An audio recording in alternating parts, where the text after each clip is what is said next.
Yankees and the Orioles in Baltimore. If you already saw the video I posted just before this one, go ahead and skip to 2 minutes and 10 seconds if you don't want to watch all of that again. And as always, if you do enjoy these videos, please remember to leave a like. It really does help me out a lot.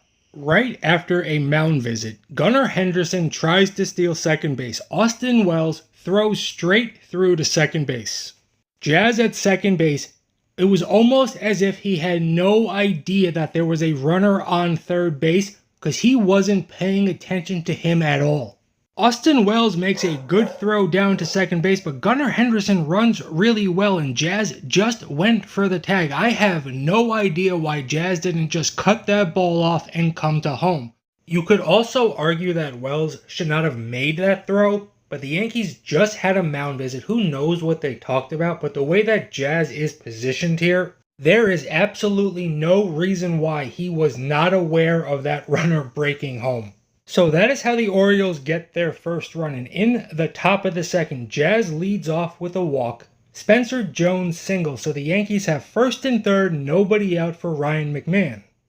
And he ropes it down the right field line. Jazz is going to score. Spencer Jones is going to get the third. And we're going to get another Yankees base running mistake. I have no idea why Ryan McMahon tried to get the second base. That ball was in front of him.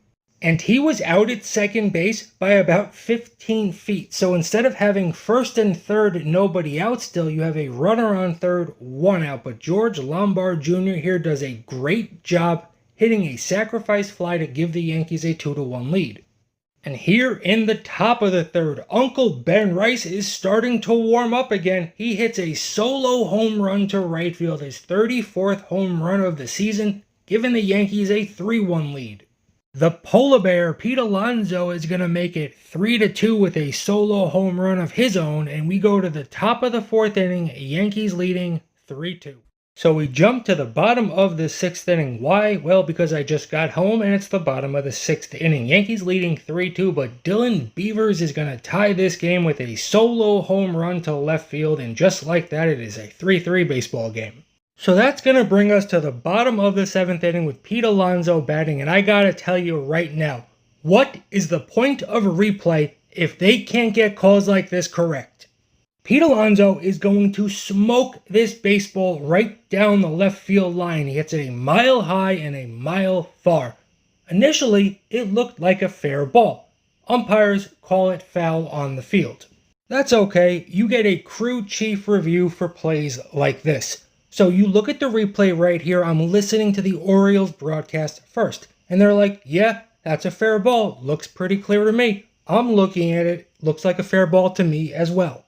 So I switch over to the Yankees broadcast to see maybe if they had an angle that the Orioles broadcast didn't have. And I'm listening to Michael Kay talk. And he's like, yeah, that's a fair ball. Pretty clear to me as well. So the umpires are going to come back and call it a fair ball, correct? No, they don't. After review, the call on the field stands. They called that a foul ball after replay. Crazy. Honestly, it's crazy to me. But here in the top of the eighth inning, the Yankees are going to have the bases loaded with 2 outs for George Lombard Jr. And he hits an infield ground ball. He's going to beat it out. That's his second hit of the game. Yankees lead 4-3. And then Jazz Chisholm heads up base running. This ball barely gets away and he's able to score from third. We now go to the bottom of the ninth. David Bednar comes in for the Yankees. Yankees still leading this game 5-3. And don't look now, but the Yankees have won 3 games in a row. I don't think I can remember the last time the Yankees have won 3 games in a row, but I will say that foul ball called on Pete Alonso was complete BS, and I have a feeling that MLB is going to come out tomorrow saying, yeah, we made the wrong call, but you know, a little bit too late.